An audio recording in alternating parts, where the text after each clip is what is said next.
Boa noite, acadêmicas e acadêmicos, tudo bom? Hoje nós vamos falar um pouquinho sobre o que são trabalhos científicos. Os trabalhos científicos são aqueles que circulam no meio acadêmico.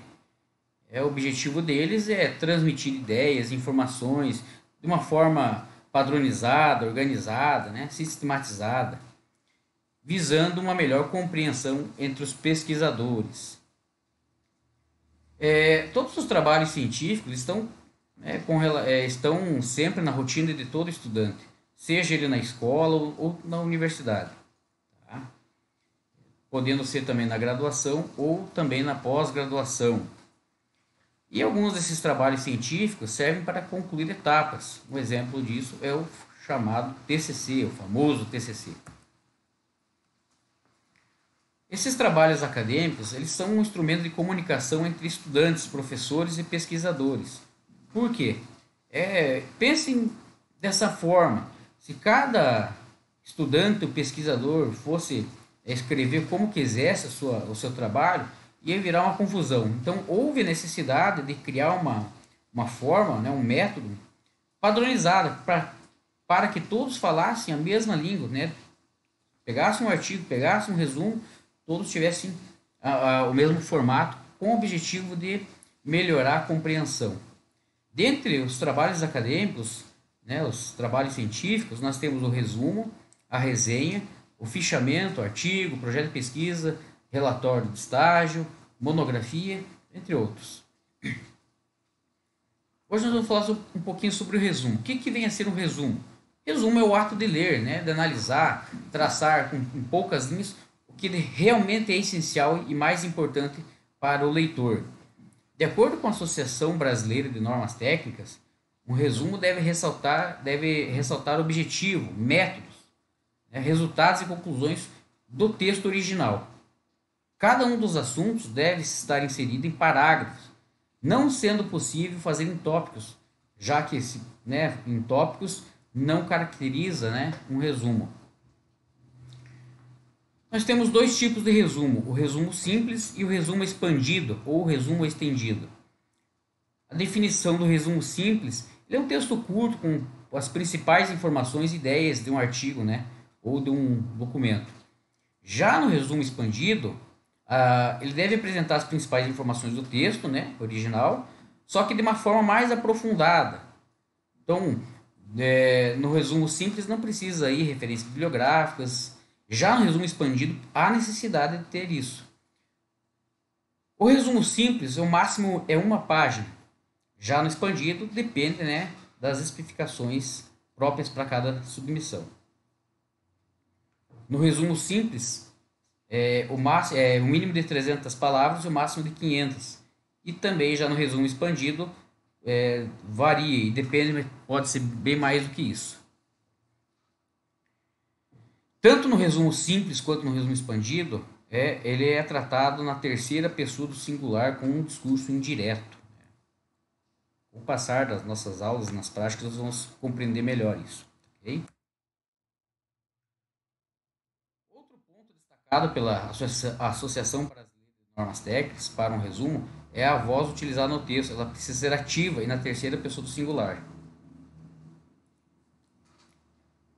A estrutura de um resumo simples. Apesar de algumas universidades e instituições terem suas próprias normas, né, de acordo com a Associação Brasileira de Normas Técnicas, como eu já falei antes, um resumo tem que ter entre 300 e 500 palavras, não devendo ultrapassar isso.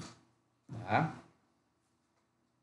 Mas mesmo com um limite pequeno de palavras, no resumo simples deve constar os principais elementos, né, do texto que foi baseado. Daí a formatação do resumo simples é um papel A4, as margens 3 centímetros na superior e na esquerda, e 2 na direita e 2 na parte inferior. Tá? A ordem tem que ter um título, o texto do resumo e a palavra-chave. É bem simples mesmo.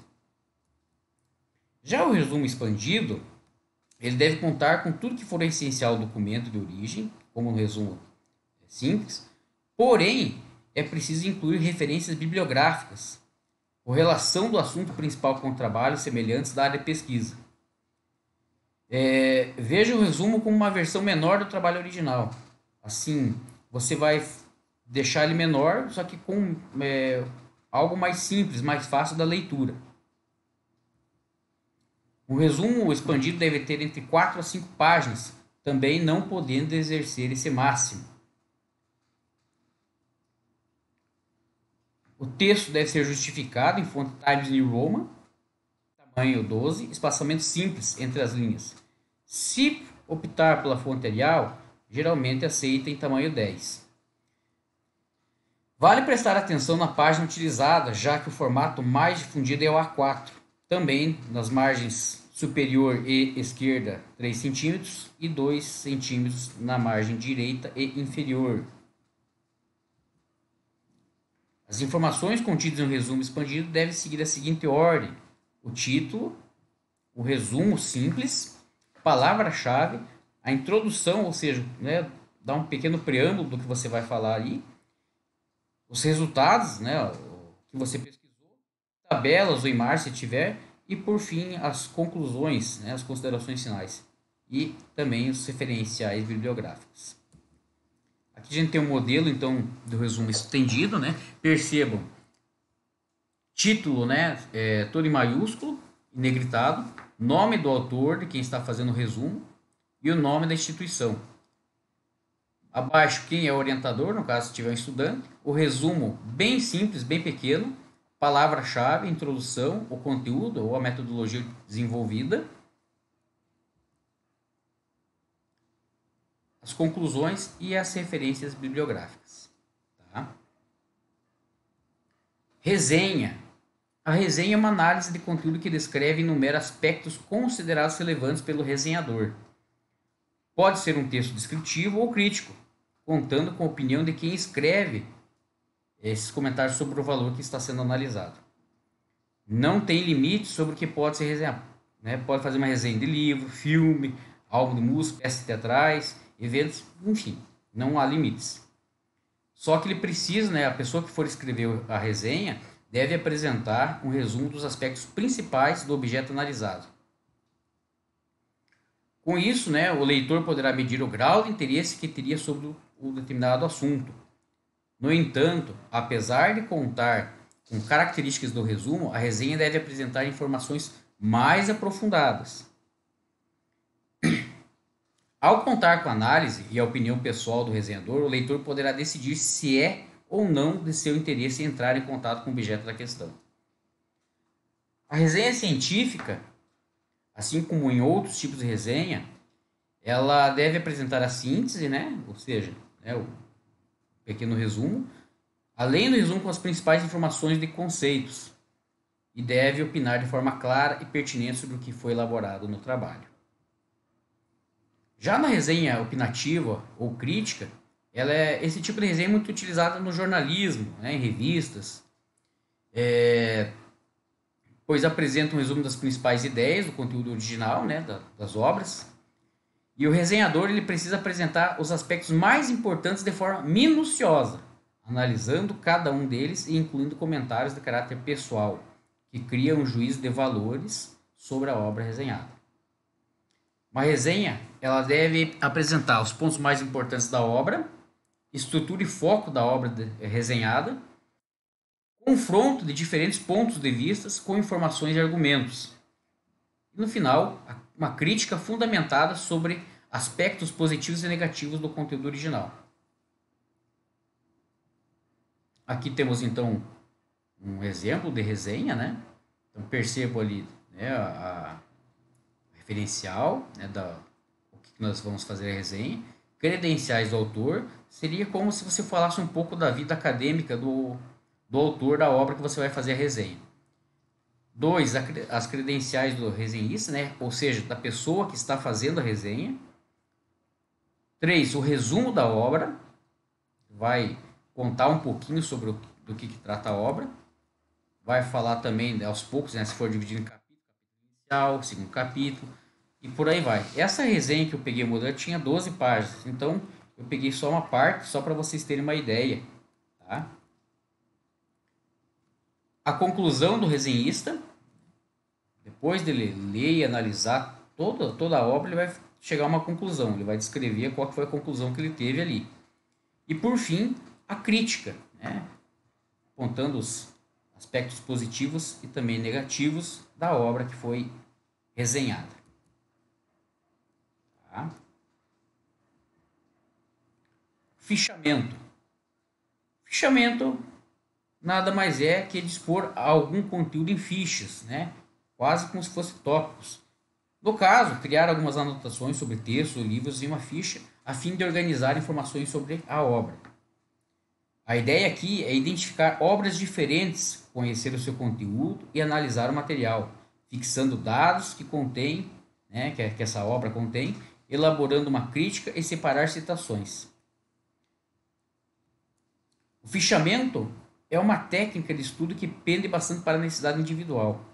É por isso que todo e qualquer modelo de fichamento proposto é apenas uma sugestão e pode ser adaptado para o que cada um necessita, desde que as informações possam ser organizadas claramente, sem faltar nenhuma informação imprescindível. Preparar um fichamento não é muito difícil, mas ele dá um pouquinho de trabalho. Então, a primeira dica antes de você fazer é você ler o texto, ler ler o objeto de estudo. Depois que você entender a ideia mais ou menos do que se trata, o texto, você vai parte para a segunda leitura. E aí você vai começar a extrair alguns pontos para ser destacados na sequência. Temos o fichamento textual de resumo ou de conteúdo. Esse tipo de fichamento dá uma atenção à estrutura do texto, registrando as ideias apresentadas em uma sequência lógica, expondo os pontos principais e secundários, bem como os argumentos, justificativas, exemplos, tudo ligado à obra que você está fazendo o fichamento. Como o nome deixa entender, esse fichamento busca resumir com mais detalhes de forma completa. Não deve ser muito longo e nem muito curto. Contém um sumário, né, das partes do texto, enfim. Quando você elabora um fichamento, deve ter referenciais do texto e destaque de algumas citações relevantes, né, e considerações pessoais a respeito desse texto que você está estudando. Já o fichamento temático ou de citação reúne os elementos relevantes do texto. Esse tipo de fichamento consiste basicamente em transcrever trechos dos textos a que se refere. Então você vai copiar, né, trechos, né, citações que você julga importante, ligando, né, eles a um resumo. Depois vai fazer a interpretação. É importante que as fontes sejam referenciadas com cuidado, de forma completa e que não percam o sentido. Já o fichamento bibliográfico, né, a mais simples de todas, né, as fichas bibliográficas trazem uma descrição em tópicos de cada parte do texto acompanhadas de indicações precisas das fontes, como referências completas, título, edição, local, publicação, editora. Essa descrição seria um comentário crítico explicando sobre a parte selecionada. Ou seja, né, essa descrição vai fazer um comentário que se você ponto positivo, ponto negativo daquele pequeno trecho que você apontou ali. Aqui um modelo de fichamento, tá? O conteúdo do fichamento, né, o título, a identificação do texto, quase como se fossem as referenciais, né? A palavra-chave, uma pequena sinopse, um pequeno resumo do texto e depois a análise crítica, né? Os principais pontos negativos e positivos que você fez daquele texto ou aquela obra. Aqui um outro modelo também, né? De um fichamento bibliográfico, apresentando o tema, a tese, os argumentos e, por fim, as conclusões, né? A opinião, a sua crítica. Gente, seria isso para a tarde de hoje, tá? Nós vamos trabalhar, fazer na prática, né, cada uma dessas temáticas que a gente falou hoje. Vamos fazer alguns resumos, alguns fichamentos e algumas resenhas sobre algumas obras aí para vocês praticarem. Beleza? Um grande abraço, fique com Deus e até a próxima.